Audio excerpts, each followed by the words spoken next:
Hello, welcome to White Birch Tarot and Astrology. This is a reading for Mercury moving into Aries and then very quickly conjuncting Neptune at 2 degrees. So, apologize for my voice. I have terrible allergies as usual.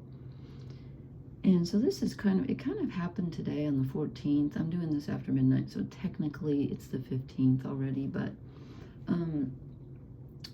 anyway, Mercury moved in, but I think it's maybe today or like the 15th when Mercury and Neptune will be exact. I don't have the exact time, but I do know that a couple days after that, we've got a new moon in Aries, which is conjunct Chiron. That's on the 17th early, and then 2 days later, Mars conjunct Saturn. So we got a lot going on. So I'm just going to talk about Mercury going into Aries and conjuncting Neptune. Mercury in Aries is very passionate. It's about idealism and, wanting to think quickly and then act on that, because Aries is very action-oriented. And there can be some anger because we've got Mars in Aries, and there can be some impulsive thinking and acting. But the problem is when Mercury gets together with Neptune like that, things can get very disorienting. You can have creative breakthroughs. I apologize for my voice. I knew this was going to happen. You can have creative breakthroughs and be very imaginative and dreamy, but you can also get confused and get mixed up and feel a little overwhelmed and not be sure, So I would just take it easy and not, you might be moved to state the truth, like especially if you're having, a concern with someone and you want to say your side of the story, because it's about truth and, Aries wants to act and protect everyone, including themselves. And then Neptune comes along and kind of mixes things up. So I would just be cautious about that.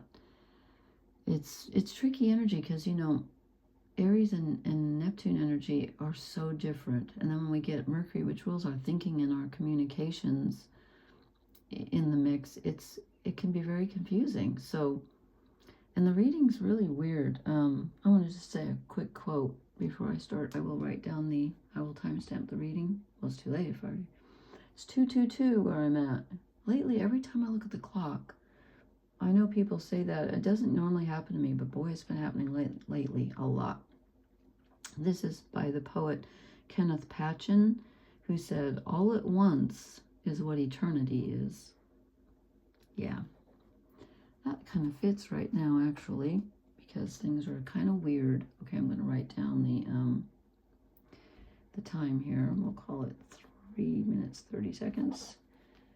And I guess that's all I had to say. These cards are strange.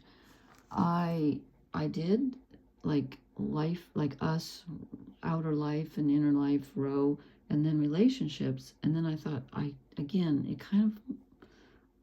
I'm going to read it that way. I don't think it was supposed to go up and down, but I'm not positive. But this is the Wild Unknown Tarot by Kim Kranz. And I took a reversal because it came out. Only got one. We got one major and one reversed. Ace of Pentacles comes out reversed. So this is reality, feeling wonky. It's also something... you might have started something, because with all this Aries energy, you're in the mood to start something active. And you may have started something, except it didn't start the way that you thought it was going to. I hear something dripping. Oh, it's the fan. Okay. I thought that can't be. So some project that you've recently started that you thought was going to go a certain way, it may not have. It's, kind of unexpected. Hard to plan during this time, I would say. And then I get the Six of Wands, and in this deck, it's about the butterfly coming out of a tangled mess of dark branches. So you're coming out of an unpleasant situation, but you're rising above it. You have the ability to rise above it. So if you can use that Mercury energy, you know, to connect with your imagination, your whatever you want to call that energy where you feel like you're one with everything, that would be quite powerful now.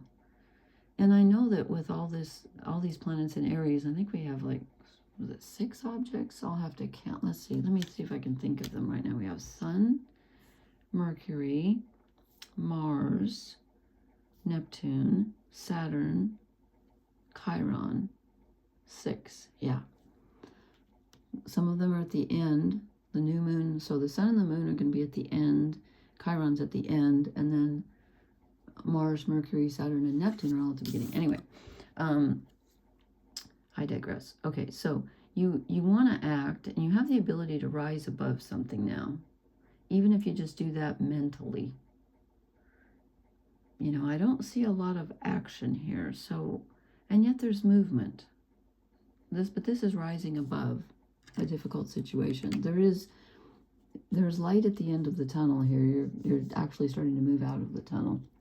Okay, and then I got the Seven of Cups, which is, you know, it's kind of like the Ace of Pentacles in reverse in a way, except this is more of an emotional card, but this is the card of not knowing which way is up and which way is down. We have a new moon, which means that the sun and moon are together, and yet they're opposite each other, which should be a full moon, but it's not. So right off the bat, you know something's wrong. And those cups are upright, and then the one in the middle's, you know. So this is a feeling of, on an emotional level, it's the dreamy card, so you can be imagining what you want, but in this deck especially, you feel a little bit like something is off. You know, you can't quite put your finger on it, but something doesn't feel quite right, and yet there's a potential. There's a potential for getting in touch with, you know, I keep coming back to creativity, dreams, creativity. That's very possible right now. So all is not lost. Those are actually good cards. But again, there's just that slightly off feeling. And then we get the Four of Wands, which, you know what, I'm going to see how she puts it in this deck, because the descriptions in this deck are different. I mean, that's usually about, you know, moving to another level, seeing things a little differently. She calls it completion and celebration. You've done it. The Four of Wands is a card of completion. Pardon me, I know I sound dreadful. Your labors have been steady and strong, and the harvest will be plentiful. In other words, it's time to party. There might be an upcoming event to mark this occasion, a graduation, wedding, or celebration of some kind. So enjoy yourself and those you love. This is an exciting and prosperous time. And some of you already know this, but I mentioned my play that I submitted, and it's only 10 minutes of it, but it was chosen. Unfortunately, though, they want me to rewrite parts of it. I'm like, it's only 10 minutes long, and you want me to redo it? I'm frustrated, but I'm happy to be chosen. So there you have it. So this is, you know, fours are always, you've achieved the first step. And that's good. So there's a bit of stability, and, you know, what it just said, you've achieved something. Now you get to celebrate. And you're like, I don't feel like celebrating. Maybe you do. I hope you do. Something to celebrate. We're rising above something that's old. And then this card, you know, when I drew it, okay, this is the Mother of Swords, and I was calling this the relationship row.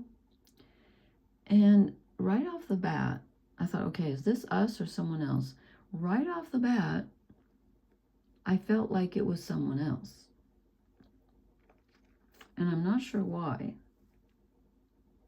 And it's the Mother of Swords, and I thought to myself, okay, is it literally about our mothers? Is this moving away from some old energy that we need to get away from? Or is there a woman in your life who's perhaps bossy and somewhat critical? This can be someone who's very perceptive, clear thinking, logic, It's not a bad card, but it does have a slightly critical aspect. And I'm feeling that. I'm feeling that when I looked at it. It's the eyes or something. I just felt it tonight, and I thought, you know, I don't know. Are you acting in a relationship in a way that you've learned from someone that maybe wasn't the best role model, that you need to not, are you being bossy, or is someone else being bossy? There's something off about this card too. I don't know. That's just what I feel. And then I get, at first I thought I had 2 6 of Swords. I'm like, what? I mean, 2 6 of Wands is, I thought, what? There's not 2. It's because it's swords and you can hardly tell because they're so dark. This looks grim, okay? Again, it's about leaving a grim situation. Here's the swords on the ground. It's about rising up through the darkness, and look what's waiting for us. We have a butterfly, we have a rainbow. Those are great signs. But you still got 1 foot in the darkness. But I think you see some light up ahead. And again, with Mercury coming together with Neptune, you can dream.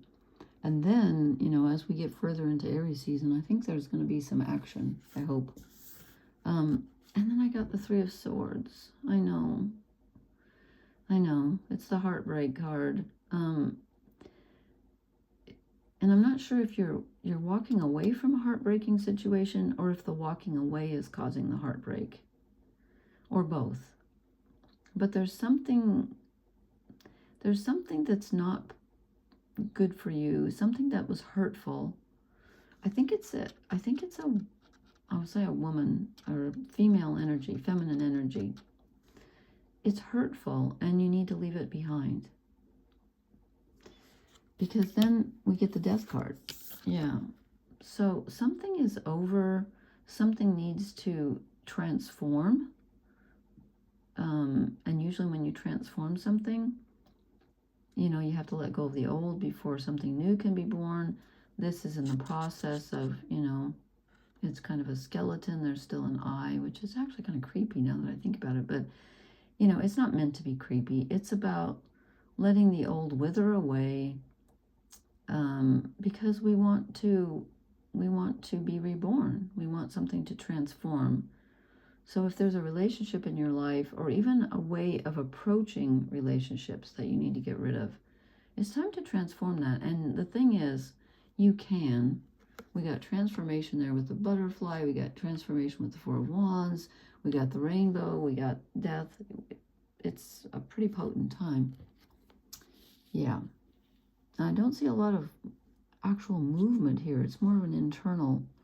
And then I drew two oracle cards.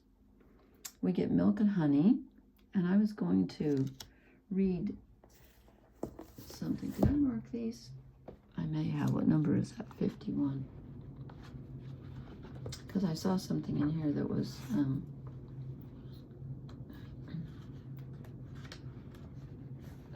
I don't know why, because this is a very positive card. It says, the taste of prosperity, opportunities born of authenticity, nurturing abundance, trusting that your needs will be met. But I was drawn to the protection message for some reason. And it says, a nameless unease compels you to turn to pleasure and comfort as a means to escape what's really going on. It works in the moment, but only fleetingly, before the feelings return, and you need to re-up until you're exhausted. Feeling worse than before, you may continue struggling, or you may see the light and choose to surrender to spirit. Oh, here we go again with the surrender. Well, that's Neptunian. Now is the time for practicing extreme self-care. If you can, do so before you engage in behaviors you'll regret later. You are so loved, so cared for. Feel love and compassion for yourself. Turn your troubles over to the divine for healing. That's all that counts right now. Okay, so we have that, and then I got a change in the wind. So here we go. I think so. And I marked this also because there was one thing I wanted to look at. The keywords are a sense that unseen change has been initiated, preparation for a storm. Oh, we're having those here, literally.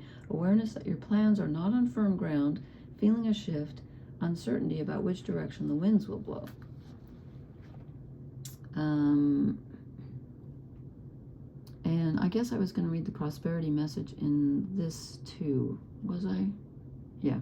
As you endeavor to create a prosperous life, you may encounter unexpected reversals that cause you to shift directions. This is a good thing, so there is nothing to fear. Perhaps an opportunity you sought went to someone else. Perhaps you've pursued something that you suddenly realize is not in your highest good. You might not be 100% clear on where you need to go, but you are certain that things are not going as planned. That's the Ace of Pentacles in reverse. Yes. Circumstances are not in your control right now. Wait it out. All will be well, even better actually. Trust. So we get 2 cards about trusting. And you know, that's Neptune's all about that too. So I know it seems like the messages lately have been kind of a broken record in a way. They're different in their manifestation, but the underlying message I can't talk tonight, seems to be, you know, that the outer planets are kind of messing with us and doing their thing. And I've probably said this a million times, as Carl Jung said, free will is the ability to do gladly that which we must do. He was on to something there. So please leave me a comment. Let me know what you think of these cards. I love your comments. And please hit the like, share, and subscribe buttons. And I will probably post again tomorrow night or the next night about the new moon in Aries. So I will see you then. Thank you for listening. Blessings. Good night.